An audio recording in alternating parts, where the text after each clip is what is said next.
একজন ফুটবলারের দেশপ্রেম দেখতে চান, তবে দেখুন এমিলিয়ানো মার্টিনেজকে।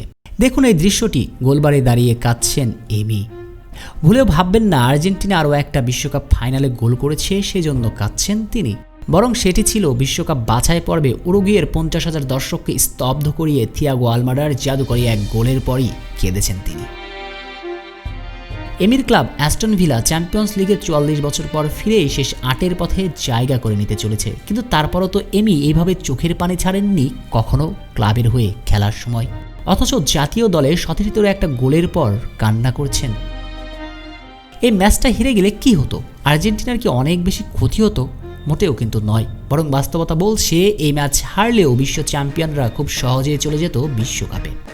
সেই অর্থে ভাবলে এই ম্যাচটা হারলেও খুব একটা যায় আসতো না, কিন্তু এমি যে আর্জেন্টিনার জার্সিতে একটা ম্যাচও হারতে চায় না। তার কাছে সব কিছুর ঊর্ধ্বে দেশপ্রেম।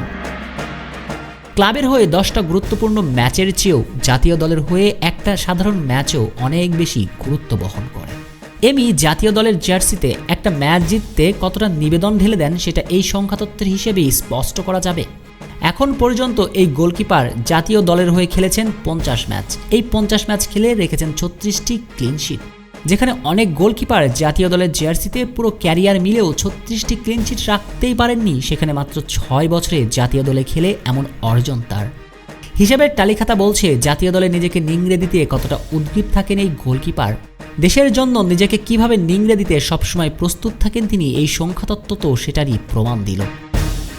বিশ্বকাপ বাছাই পর্বে উরুগুয়ের বিপক্ষে ঘরের মাঠে হেরে গিয়েছিল আর্জেন্টিনা, তাই উরুগুয়ের বিপক্ষে তাদের ঘরের মাঠ থেকে জয় তুলে নিয়ে জবাবটা দেবার জন্য প্রায় 1.5 বছর ধরে অপেক্ষায় ছিল পুরো স্কাই হোয়াইট শিবির। কিন্তু এমন ম্যাচের আগে দলে ছিল না বড় 3 তারকা। সবচেয়ে বড় সংকটটা ছিল মেসিকে ছাড়া কিভাবে পূর্ণ 3 পয়েন্ট নিয়ে ফিরবে স্ক্যালোনির দল। এমন পাহাড়সম ম্যাচে মাঠে নেমে শুরুটাও ভালো হয়নি তাদের। প্রথম 20 মিনিটে একেবারে ছন্ন ছাড়া ফুটবল খেলে সমর্থকদের ভাবনায় ফেলেছিলেন বেশ। সময়ের সঙ্গে ঘুরে দাঁড়াতে চেষ্টা করলেও খুব একটা ভালো কাটেনি প্রথম হাফ, তবে দ্বিতীয় হাফে ঠিকই নিজেদের চেনা ফুটবল খেলতে শুরু করে আর্জেন্টিনা। আর 68 মিনিটে গোলের পর কান্না করতে শুরু করেন এই আর্জেন্টাইন বাজ পাখি। এতেই ফুটে ওঠে এমির দেশের প্রতি প্রেম, আর এই দেশপ্রেমটাই এমিলিয়ানোকে করেছে অন্য সবার থেকে আলাদা। শেখ শ্রাবণ অনিক, টিম স্পোর্টস।